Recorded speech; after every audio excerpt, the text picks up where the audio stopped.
একজন ইমানদার আমাকে আল্লাহ বলনেওয়ালা তাম দুনিয়ার ভিতর আর একটা বন্দারও খুঁজে পাওয়া যাবে না। আমি আল্লাহ আর এই আসমান জমিনকে রাখবো না। ইদা জুলজিলাতিল আরদু জিলজালাহা ওয়া আখরাজাতিল আরদু আসকালাহা ওয়া ক্বালাল ইনসানু মা লাহা। সামনে আরো আয়াত আছে। রব কয় ইমানের দাম আছে, দুনিয়ার দাম নাই। ইমানের দাম আছে, আসমানের দাম নাই। ইমানের দাম আছে, জমিনের দাম নাই। ইমানদার নাই, এগুলার কোনো মূল্য আমার কাছে নাই। বাউদাতান বলা হয়েছে, মাছির পাখনা বরাবর মূল্য আমি আল্লাহর কাছে নাই।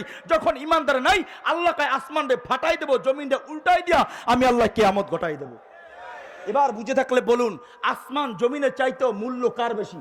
আল্লাহ পাক রব্বুল আলামিন ফরমান লা ইন শাকারতুম লা আযীদান্নাকুম।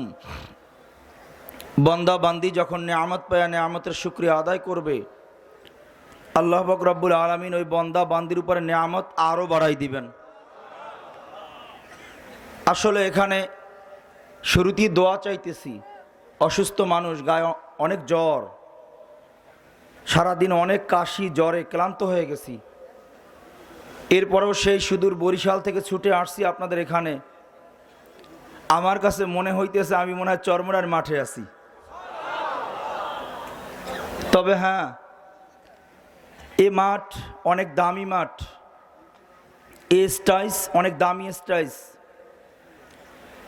আলোচনা করার মতো যোগ্যতা তো এমনিতেই নাই।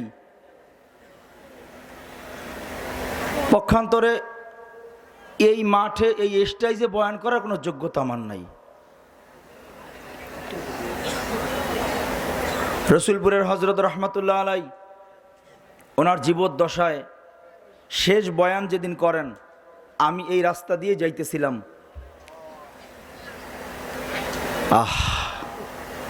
অনেকক্ষণ হুজুর সবাইকে সান্ত্বনাই দিতেছিল যে আপনারা যদি শান্ত না হন আমি বয়ান করব না। কথাটা মনে আছে কিনা জানি না। আসছি কিছু বরকত নেওয়ার জন্য। আল্লাহ যেন আমাদের সবাইকেই কবুল করেন। কি বয়ান করব বলেন? বয়ান যা শুনাই গেছেন ওই বয়ান তো আমাদের দ্বারা কোশ্চিনকালেও সম্ভব না। চরমোনাই মাঠে বয়ান করতেন, জিকিরের আওয়াজগুলো মনে হয় এখনো কানে বাজে। আল্লাহু আল্লাহ।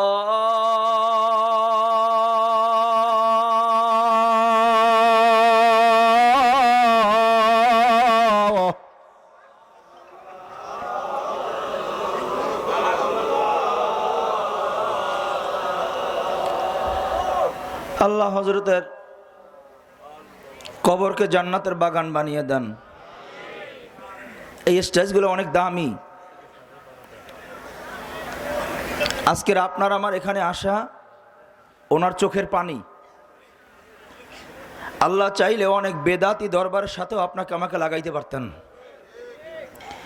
আল্লাহর অনেক দয়া, অনেক মায়া, অনেক মহাব্বত করছেন, অনেক ভালোবাসছেন, যে আল্লাহ হক দরবারের পরিচয় আপনার আমার মাঝে ঘটাই দিছেন। অনেক মানুষ ল্যাংডা পীরের মুরিদ আছে না নাই? তালা বাবা, সালা বাবা, কালা বাবা, যেই পীরের মধ্যে দিন শরিয়াত নাই। কিন্তু আল্লাহ পাক রব্বুল আলামিন আপনাকে আমাকে হক পীরের হক দরবারের সন্ধান দিয়েছেন। শুকরিয়া তান আর একবার বলি আলহামদুলিল্লাহ। এক এশকের আগুন জ্বালায় থুয়ে গেছেন। এই আগুন যে কতদিন জ্বলবে আল্লাহ ভালো জানেন। আয়াতে কারিমা তেলাওয়াত করেছি, ছোট মানুষ, এই আয়াতের উপরে আলোচনা করার মতো কোনো যোগ্যতা নাই। তবে হ্যাঁ, ওস্তাদদের হরকত নকল করে আপনাদেরকে শোনাবো। এই লক্ষ লক্ষ লোকের মাঝে বয়ান করার কিছু নাই, আপনাদের থেকে দোয়া নেওয়ার জন্য আসছি। পাশাপাশি ওস্তাদরা যেভাবে পড়াইছেন ওই পড়াগুলোকে নকল করে আপনাদেরকে শোনাচ্ছি। আয়াতে কারিমা তেলাওয়াত করেছি। আল্লাহ পাক রব্বুল আলামিন ফরমান, ইয়া আইয়ুহাল্লাযীনা আমানু দুখুলু ফিস-সিলমি কাফা ওয়ালা তাত্তাবিউ খুতুওয়াতিশ শাইতান ইন্নাহু লাকুম আদুউম মুবিন। তবে আমি একটু আলোচনার শুরুতে আপনাদেরকে অনুরোধ করে বলবো, অনুরোধের ভাষায়, বিনয়ের ভাষায় বলবো, যারা শুয়ে আছেন মেহেরবানি করে সকলকে একটু জাগাই দিলে ভালো হয়, মহব্বতে জাগাই দিলে ভালো হয়। ও ভাই, একদিন চলে যাচ্ছে, কালকের 2 দিন যাবে, পরশু দিন 3 দিন আখিরি মোনাজাত চলে যাব। ভাইও 3 দিন পরে এই মাঠ পড়ে থাকবে। এই মজমা আর পাওয়া যাবে না। কি পাওয়া যাবে না? কি ওলামায়ে কেরামদের চেহারার মধ্যে বরকত আছে, বুজুর্গ হজরতদের ভিতরে চেহারার মধ্যেও বরকত আছে। এজন্যই তো মানুষ ঝাঁকে ঝাঁকে রসুলপুরের হজরতকে পায় না, কিন্তু কবরের পাশে গিয়াও এখন অনেক তৃপ্তি লাভ করে, মনে হয় যেন এখনো ঘ্রাণ পাওয়া যাইতেছে। কেন? ওলামায়ে কেরামের চেহারার মধ্যেও আলাদা একটা বরকত। এই বরকত অন্য দুনিয়ার কোথাও পাওয়া যায় না। লম্বা লম্বা ঘটনার উপসংহারগুলো শুনাইতেছি। হোসাইন আহমদ মাদানী সাহেব রহমাতুল্লাহ নাম শুনছেন নি আপনারা? হোসাইন আহমদ মাদানী সাহেব রহমাতুল্লাহ উনি একটা কিতাব লিখছেন। কিতাবের মধ্যে একটা ঘটনা উল্লেখ করছেন সফরের এক কিতাবের মধ্যে, যে উনি ওলামায়ে কেরামের চেহারার যে বরকত, এই চেহারার বরকত ফজিলত বয়ান করতে গিয়া উনি উল্লেখ করছেন উনি ট্রেনে যাইতেছেন। ট্রেনে, আমার ভাষাগুলা বুঝতেছেন আপনারা? কষ্ট হচ্ছে না তো? নারায়ে তাকবীর। আওয়াজ ইমানের আওয়াজ হবে, মুমিনের আওয়াজ হবে, মুজাহিদের আওয়াজ হবে। নারায়ে তাকবীর। কারণ আল্লাহু আকবার তাকবীরের ভিতরে আলাদা একটা পাওয়ার, আলাদা একটা শক্তি আছে, আলাদা একটা শক্তি। কেমন শক্তি? এক শাহজালাল বাংলার জমিনে ঢুকছে তো আল্লাহু আকবার তাকবীর তুলছে, ঠিক আছে, আল্লাহু আকবার তাকবীর তুলছে তো এক শাহজালালের আল্লাহু আকবারের তাকবীরে গোটা রাজা গৌর গোবিন্দ রাজপ্রসাদ থরথর করে কাঁপছে। এর নাম মুমিনের আওয়াজ। আর আল্লাহু আকবার তাকবীরের ভিতরে আলাদা একটা পাওয়ার শক্তি আছে। কেমন? 100 লোকও যদি আপনাদের কোন বাজারের ভিতর দিয়ে বলতে বলতে যায় সুবহানাল্লাহ সুবহানাল্লাহ, এটা কেউ কর্ণপাত করবে না, বলবে পাগল হয়ে গেছে। 200 লোক একাত্র হইয়াও যদি আলহামদুলিল্লাহ আলহামদুলিল্লাহ বলতে বলতে রাস্তা অতিক্রম করে তো কেউ দেখা বলবে পাগল হয়ে গেছে, ঠিক না বা ঠিক? কিন্তু 5 জন মুমিন কোন এক কোনায় দাঁড়াইয়া একজন যদি বলে নারায়ে তাকবীর, বাকি 4 জন যদি বলে আল্লাহু আকবার, দেখবেন নামাজি বা নামাজি, সুদখোর, ঘুষখোর, হারামখোর যা আছে সব মানুষের কান সোজা হয়ে যায়, কয় কি যেন লাগছে। নারায়ে তাকবীর। আলাদা পাওয়ার তো। এই জন্য দেখবেন নাস্তিক না ফারমান বেঈমানদের এই আল্লাহু আকবার তাকবীর শুনতে পারে না ওরা, ওদের মধ্যে কম্পন তৈরি হয়। ওরা বলতে চায় কয় এটা হলো জঙ্গিবাদের স্লোগান। ওরে মাহফিলে জঙ্গি তৈরি হয় না, মাদ্রাসায় জঙ্গি তৈরি হয় না, মাহফিল আর মাদ্রাসায় আখিরাতের সঙ্গী তৈরি হয়, সঙ্গী তৈরি হয়। ওরা ভুল বলে, ওরা কয় জঙ্গি তৈরি হয়, আমরা বলি জঙ্গি নয়। মাহফিল দিলে, মাদ্রাসা দিলে, মাদ্রাসায় পড়লে, মাহফিলে আসলে জঙ্গি তৈরি হয় না, আখিরাতের সঙ্গী তৈরি হয়। আওয়াজ হবে, কিছুক্ষণ ওয়াজ হবে, আওয়াজ না হলে ওয়াজ আমি করতে পারি না, এটা আমার রোগ। আল্লাহ যেন এই রোগ মুক্ত করে দেন। ওলামায়ে কিরামদের চেহারার বরকত মাদানী সাহেব রহমাতুল্লাহ আলাইহি উল্লেখ করছেন। কয় আমি ট্রেনে রওনা করছি, ট্রেন ভাষা বুঝতেছেন তো? তো ট্রেনের সিটগুলো হয় বাস গাড়ির মতো পেছন পেছন করে বসতে হয়, কিন্তু মাঝখানের সিটটা হইলো মুখামুখি করে বসতে হয়, একজন একজনের চেহারার দিকে তাকায়া। মাদানী সাহেব রহমাতুল্লাহ আলাইহি যেই সিটটার ভিতর বসছে, অপর সিটের মধ্যে একটা ব্রাহ্মণ হিন্দু বইছে। কে বইছে? খালি হিন্দু না, ব্রাহ্মণ হিন্দু। সব হিন্দু ব্রাহ্মণ না, সব হিন্দুদের গলায় পইতে দেয় না, কিছু হিন্দুদের গলায় পইতে দেয়, এর লম্বা ইতিহাস আছে। সব মেয়েলোকরা সিঁদুর দেয় না, কিছু মেয়েলোকরা সিঁদুর দেয়, এর লম্বা ইতিহাস আছে। ইতিহাস বলা উদ্দেশ্য না। তো ব্রাহ্মণ হিন্দুটা চেহারা বরাবর বসে আছে। মাদানী সাহেব রহমাতুল্লাহ তো ওই জবানার মুমিন, আমাদের জবানার না। আমরা তো পাইলি কারো গল্প শুরু করে দেই। তো মাদানী সাহেব রহমাতুল্লাহ আলাইহি সিটের মধ্যে বৈশা ঝুলির ভিতর থেকে একটা কিতাব বাইর করে মোতালা শুরু করে দিছে। দেখিনি জাতির জন্য আরো ভালো কিছু রেখে যাওয়া যায় কিনা, আরো ভালো কিছু লেখন যায় কিনা। কিতাব বাইর করে এক নাগারে কিতাব তেলাওয়াত করতেছে, মোতালা করতেছে। ব্রাহ্মণ হিন্দুটা এক নজরে মাদানির চেহারার দিকে তাকায় রয়েছে, অন্য কোনো দিকে নজর করে না। কিছুক্ষণ সময় মাদানির চেহারার দিকে তাকায় থাকার পর হঠাৎ করে ব্রাহ্মণ হিন্দুটা জোরে একটা আহ বলে চিৎকার মেরে দৌড় দিছে। পাশের বগির মধ্যে ঢুইকা টিকিট মাস্টারকে ডাইকে বলে, টিকিট মাস্টার, এই বগি থেকে সিটটা কাইটা তুমি আমার ওই বগির মধ্যে সিটটা দাও। টিকিট মাস্টার বলে, কেন? এটা তো ফার্স্ট ক্লাস বগি, ওটা থার্ড ক্লাস বগি। ফার্স্ট ক্লাস বগির যাত্রী হইয়া তুমি থার্ড ক্লাস বগিতে কেন যাইবা? তোমার কেউ গালি দিছে কয় না, মন্দ বলছে কয় না, তোমাকে কেউ আঘাত করছে কয় না, কেন ফার্স্ট ক্লাস যাত্রী হইয়া তুমি থার্ড ক্লাসে যেতে চাও? বলতে দেরি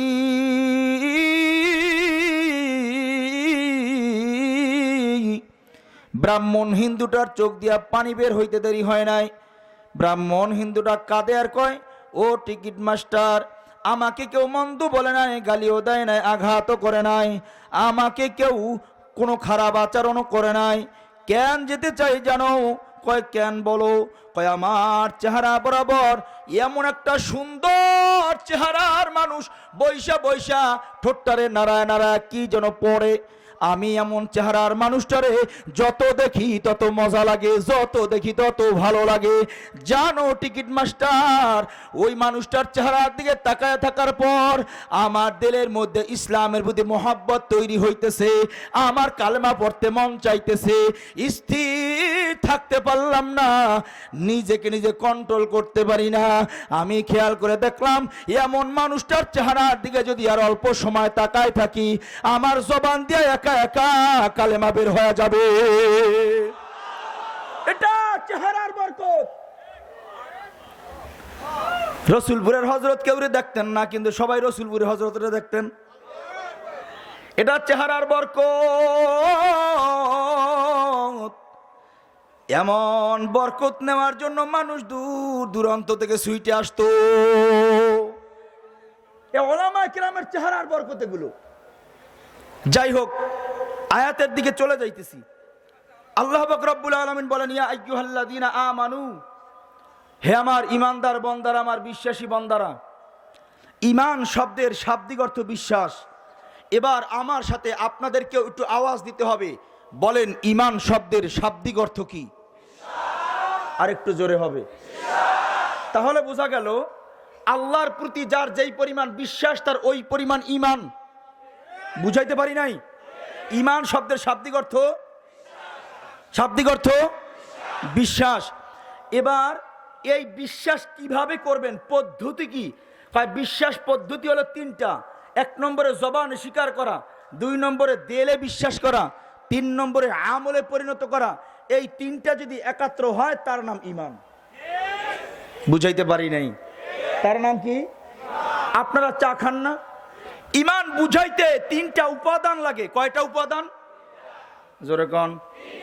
1 নম্বরে জবানে বলবে, 2 নম্বরে দিলেও বলবে, 3 নম্বরে আমলে পরিণত করবে।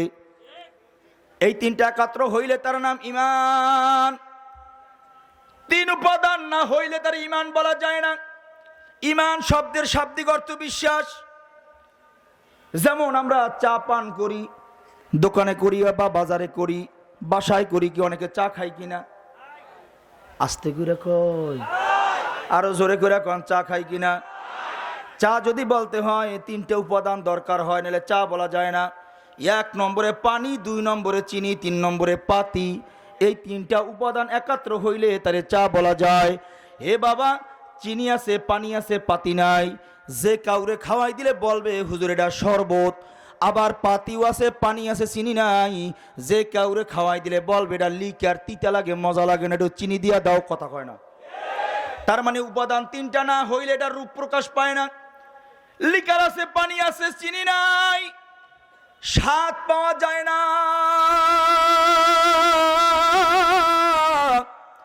এবার পাতি আছে, এবার পানি আছে, চিনি আছে, পাতি নাই, আসল রং পাওয়া যায় না। ঠিক ঈমানের উপাদান 3টা। 1 নম্বরে জবানে স্বীকার করা, 2 নম্বরে দিলে বিশ্বাস করা, 3 নম্বরে আমলে পরিণত করা। এই 3টা যদি একাত্র হয় তারে ঈমান বলা যায়। যদি এই 3টার মধ্যে কোনোটা কমতি হয় পরিপূর্ণ ঈমান বলা যায় না।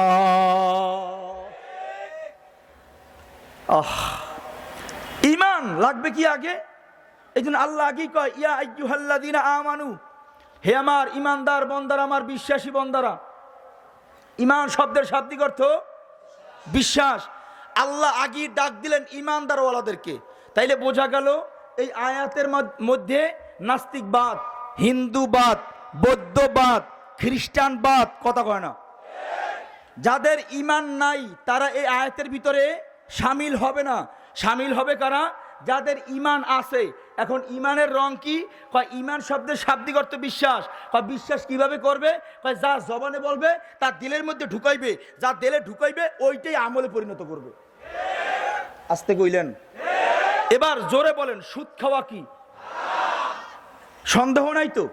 তাহলে ইমানি জজবার হালতে বলেন সুদ খাওয়া কি? এইটা জবানেও যেমন বলছি, দিলেও যেমন বিশ্বাস করছি, মওত পর্যন্ত কোনো সুদের কারবারে জড়ানো যাবে না, ঘুষের কারবারে জড়ানো যাবে না, গ্রামীণ ব্যাংকে জড়ানো যাবে না, আশায় জড়ানো যাবে না, নৈরাশায় জড়ানো যাবে না, হতাশায় জড়ানো যাবে না। যতদিন বাঁচবো হালালের উপরে বাঁচবো, মরণ পর্যন্ত এক দানা হারাম আমার জিহ্বা দিয়া খাবো না, ঢুকাবো না। এর নাম ইমান। এর নাম কি? এবার আমার ওস্তাদে মোহতারাম বলতেন, আগের জমানার মুমিনরা হাত তুইলা দোয়া করানো লাগতো না, এমনিতে কইলি আসমানের মালিক ওইটা কবুল করতেন। কিন্তু আমরা এত দোয়া করি তারপরও কবুল হয় না, কারণ কি? আমার ওস্তাদে মোহতারাম বলতেন, আগের মুমিনদের জিব্বাটা ছিল আল্লাহ বলনেওয়ালা জিব্বা, আমাদের জিব্বাটা হয়েছে বিশ্বরোড মার্কা জিব্বা। বোঝেন নাই? আগের মুমিনরা এই জিব্বা দিয়ে আল্লাহ বলা ছাড়া কিছু বুঝতেন না, মিথ্যা কথা বুঝতেন না, চগলখুরি বুঝতেন না, হারাম খাওয়া বুঝতেন না, মানুষ ঠকানো বুঝতেন না। কথা কয় না? এক বুজুর্গের কাছে কয়, হুজুর খবর শুনছেন? কি খবর? আপনার বউ তো বিধবা হয়ে গেছে। তো বেচারা হাউমাউ করে কান্না শুরু করলো, হারে এই বেচারা বিধবা হইলো, কার কাছে যাবে, কে তারে ভরণ পোষণ করবে? তো পাশ থেকে আর এক মুরিদ বলতেছে, হুজুর আপনার বিবি যদি বিধবা হয় আপনার তো মরণ লাগবো আগে, আপনার মরণ ছাড়া বিবি বিধবা হয় কেমনে? তা আসলেই তো কথা ঠিক। কত সহজ ছিল, কত সরল ছিল। কারণ আগের জমানার মুমিনরা বুঝতই না যে মিথ্যা কথা বলা যায়। কথা কয় না? এবার আমার উস্তাদে মোহতারাম বলতেন, তাদের জিব্বাটা ছিল এই জিব্বা, যার কারণে এই জিব্বা দিয়ে যা কইতো তাই কবুল হইতো। আমাদেরটা হয় না কেন? আমাদের জিব্বা বিশ্বরোড মার্কা জিব্বা। যেমন বিশ্বরোড দিয়া বড় বাস চলে, ছোট বাস চলে, মিনি বাস চলে, ট্রাক চলে। কথা কয় না? প্রাইভেট কার চলে, মোটরসাইকেল চলে, ভ্যান গাড়ি চলে, টমটম চলে, সিএনজি চলে, সব চলে। কথা কয় না? আমাদের জিব্বা হইল বিশ্বরোড মার্কা জিব্বা। এই জিব্বা দিয়ে মিথ্যা কথাও চলে, এই জিব্বা দিয়ে সুদের কথাও চলে, এই জিব্বা দিয়ে ঘুষের কথাও চলে। এক লোক মাহফিলের সভাপতি হয়, ওই লোক আবার মন্দিরের গিয়েও সভাপতি হয়। একই লোক মাহফিলের সভাপতি হয়, ওই লোক গিয়ে আবার জুয়ার সভাপতি হয়। কথা কয় না? আশ্চর্য ব্যাপার।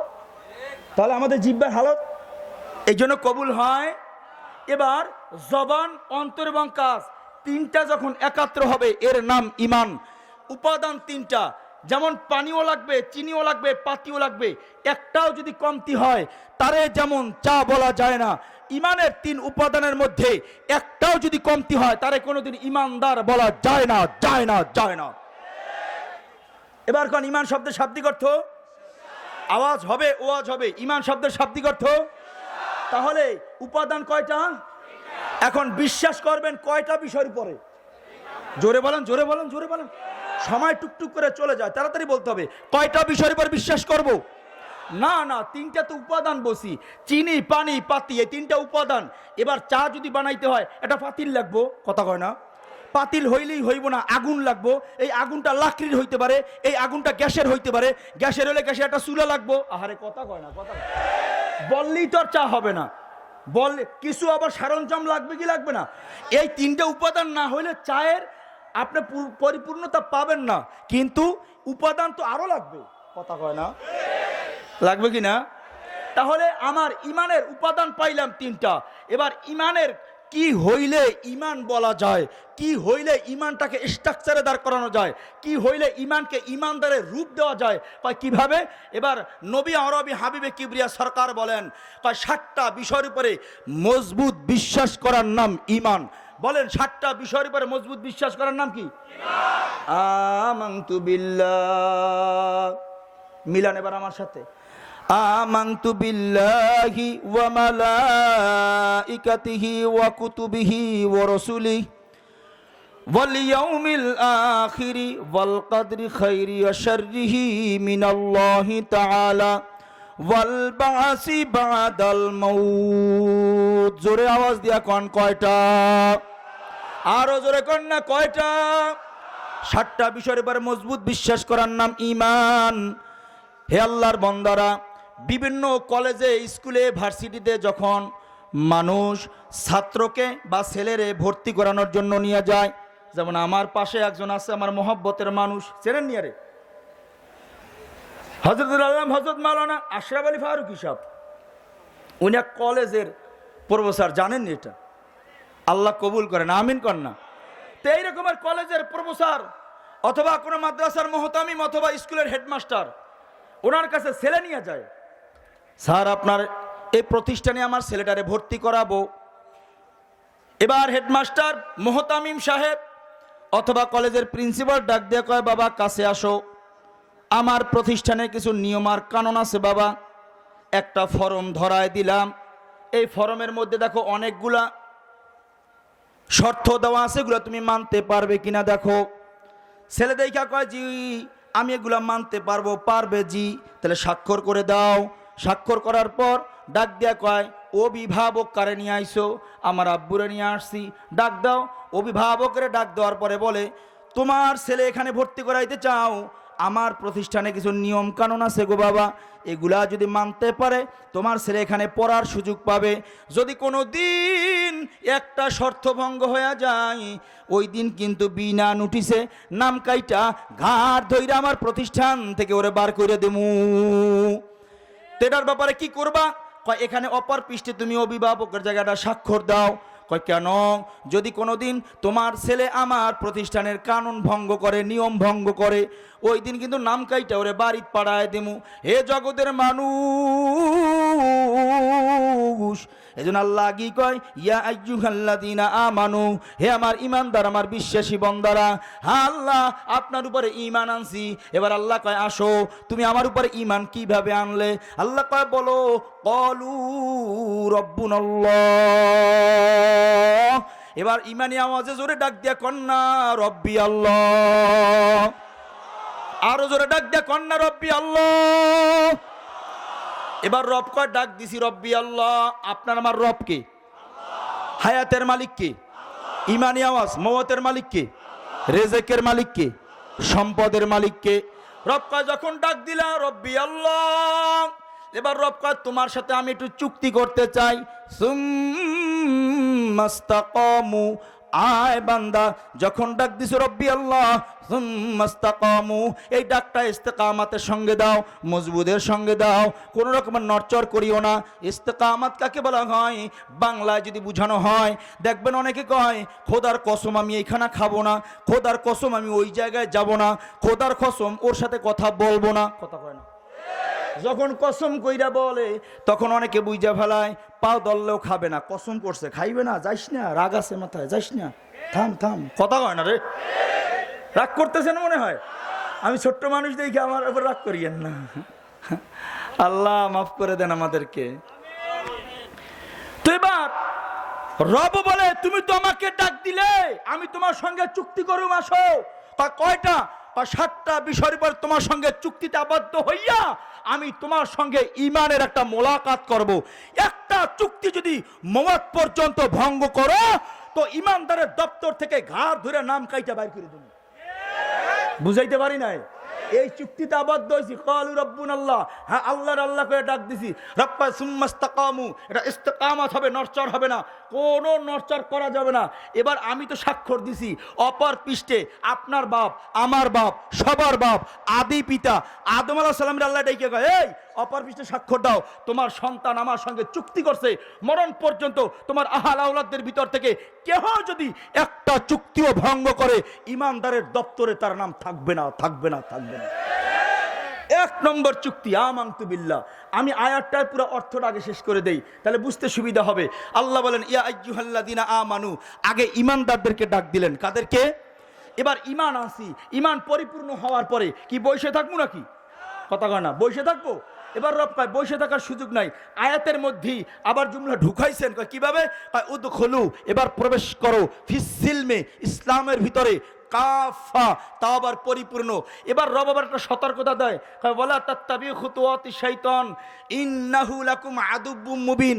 কয় তুমি যখন পরিপূর্ণ ঈমান আইনা পরিপূর্ণ ইসলামের মধ্যে প্রবেশ করতে যাবে, আপনার আমার যে একটা দুশমন আছে শয়তান, হাত পা ছড়াইয়া ইসলামের দরওয়াজায় দাঁড়ায় থাকবে, সে আপনাকে আমাকে ঢুকতে দিবে না। এবার রব আগেই সতর্কতা দেয়, খবরদার ওর ধোকায় তোমরা পড়বে না, তোমরা ঢুকে যাবে। বুঝাইতে পারি নাই মনে হয়। তাহলে বলেন ঈমান আনার পরে কই ঢুকবো? ঈমান আনার পরে কই ঢুকবো? আরো জোরে বলেন। ঈমান আনার পরে সুযোগ নাই বসে থাকার, ইসলামের ভিতর ঢুকবো। এবার আল্লাহ আগে ঈমান আনার জন্য কেন বললেন? জন্ম হোক যথাযথ, কর্ম হোক ভালো। বুঝতে কষ্ট হয় আপনাদের? কষ্ট হইতেছে আপনাদের? জন্ম হোক যথাযথ, কর্ম হোক। আচ্ছা বলেন, আগে ঈমান কেন আনবেন? বৌদ্ধর ঘরে জন্মগ্রহণ করেছে, যদি ও দৌলতে ঈমান পায় তো ওর কপাল দামি, কারণ ঈমানের দাম আছে, আর কিছুর দাম নাই। তাই ঈমানের দাম কেমন? রব কয় যতদিন একজন ঈমানদার আমাকে রব বলনেওয়ালা দুনিয়ার জমিনের মধ্যে বিচারণ করবে, আমি আল্লাহ আসমানের জায়গায় আসমান রাখবো, জমিনের জায়গায় জমিন রাখবো। সূর্য ঠিকভাবে উঠবে, ঠিকভাবে অস্ত যাবে, বাতাস ঠিকভাবে বইবে, আলো ঠিকভাবে চলবে, সব কিছুকে কায়নাতকে আমি আল্লাহ টিকায় রাখবো। যেদিন একজন ঈমানদার আমাকে আল্লাহ বলনেওয়ালা তাম দুনিয়ার ভিতর আর একটা বন্দারও খুঁজে পাওয়া যাবে না, আমি আল্লাহ আর এই আসমান জমিনকে রাখবো না। ইদা যুলজিলাতিল আরদু জিলজালাহা ওয়া আখরাজাতিল আরদু আসকালাহা ওয়া ক্বালাল ইনসানু মালাহা। সামনে আরো আয়াত আছে।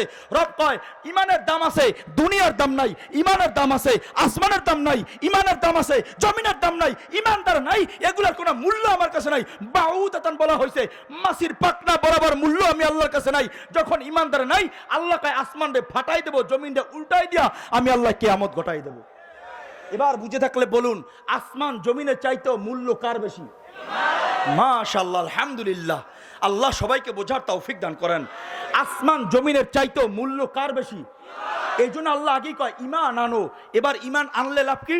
কয় বৌদ্ধর ঘরে জন্মগ্রহণ করছে, ও দৌলতে ঈমান পাইছে তো ওর কপাল দামি। খ্রিস্টানের ঘরে জন্মগ্রহণ করছে, ও দৌলতে ঈমান পাইছে তো ওর কপাল দামি। হিন্দুর ঘরে জন্মগ্রহণ করছে, ও দৌলতে ঈমান পাইছে তো ওর কপাল দামি। নাস্তিক নাফরমান বেঈমানের ঘরে জন্মগ্রহণ করছে, দৌলতে ঈমান পাইছে তো ওর কপাল দামি। মাগার মুসলমানের ঘরে জন্মগ্রহণ করছে, দৌলতে ঈমান পায় নাই, ওর মতো কপাল পোড়া, ওর মতো নেমক হারাম তাম দুনিয়ায় দ্বিতীয় কেউ হইতে পারে না। কষ্ট হইতেছে আপনাদের? তাহলে বোঝা গেল জন্ম কোনো সাবজেক্ট, জন্ম কোনো বিষয়। আমি মৌলভী হোসেন হাওলাদারের জন্মে আসছি, এটা আমার গৌরবের বিষয় না। আমার মধ্যে ঈমান আছে কিনা, এটা আমার গৌরবের বিষয়। আমি উমুকে বংশের, এটা আমার গৌরবের বিষয় না। আমার ভিতরে ঈমান আছে কিনা, এটা আমার গৌরবের বিষয়। যে যেই গোত্র, যে যেই ধর্ম বর্ণের জন্মগ্রহণ করুক, যদি ঈমান পায়, তার মতো কপালওয়ালা দামি গোটা দুনিয়ায় কেহ নাই। আর মুসলমানের ঘরে জন্মগ্রহণ কইরা যদি ঈমান না পায়, ওর মতো কপাল পোড়া তাম দুনিয়া দ্বিতীয় কেহ নাই। এবার বলেন তাহলে দাম কির বেশি? এই জন্য আল্লাহ কয় আগে ঈমান আনো, আগে ঈমান আনো, আগে ঈমান আনো। এবার ঈমান আনবো, উপাদান পাইলাম কয়টা? উপাদান কয়টা? স্ট্রাকচার কয়টা? বলেন বলেন বলেন বলেন। আমি একটা বিষয় নিয়ে আলোচনা করে শেষ করব, 6টা বিষয় বাকি থেকে যাবে। উলামায়ে কেরামদের থেকে আপনারা জেনে নেবেন। 1 নম্বরে চুক্তি করছে আল্লাহর সঙ্গে, আমানতু বিল্লাহ। বলেন আপনার আমার রবকে তার উপর ঈমান আনতে বলছে। এই চুক্তি কি উলামায়ে কেরাম করাইছেন, আল্লাহ করাইছেন? আরো জোরে কোন, আর একটু জোরে কোন। 1 নম্বরে চুক্তি হলো আমানতু বিল্লাহ, আল্লাহর উপর ঈমান। এই ঈমানটার উপাদান কিভাবে মিলাইবে? আমানতু বিল্লাহ। কই ডাক্তার জবানে যেমন হবে, দিলের ভিতরে তেমন হবে, আমলেও তেমন হবে রে বাবা। এবার আপনি আমি একটু ঈমানি আওয়াজে জোরে বলেন না, রেজেকের মালিক কে? আরো জোরে কন্যা, রেজেকের মালিক কে? রেজেকের মালিক যদি আল্লাহ হয়, সুদ খান কেন? রেজেকের মালিক যদি আল্লাহ হয়, ঘুষ খান কেন? রেজেকের মালিক আল্লাহ যদি হয় জমির আইল বাড়াইলেন কেন? রেজেকের মালিক যদি আল্লাহ হয় তাহলে ভাইরে ঠকাইলেন কেন? রেজেকের মালিক যদি আল্লাহ হয় বাবার সম্পদ থেকে বোনের সম্পদ বুনরে দিলেন না কেন? কথা কয় না। না বাবা, এগুলা মনে হয় আপনাদের এই রাজবাড়ী এলাকায় নাই। নাই নাই। যদি ইমান ঠিক হয় সে বিশ্বাস করবে ওয়াল কদরি খাইরি ওয়া শাররিহি মিনাল্লাহি তাআলা, আমার তকদিরের ভালো মন্দ কার থেকে হয়? আরো জোরে কোন না, কার থেকে হয়? এবার আল্লাহ কয় যা খাওয়ামু, বন্দা কয় না না না আমি বেশি খামু। এই ভেজালটা এই জায়গায়। বন্দায় কয় বেশি খামু, আল্লাহ কয় না না হবে না আমি যা খাওয়ামু। এবার কন কারটা মানবেন? আরো জোরে কন।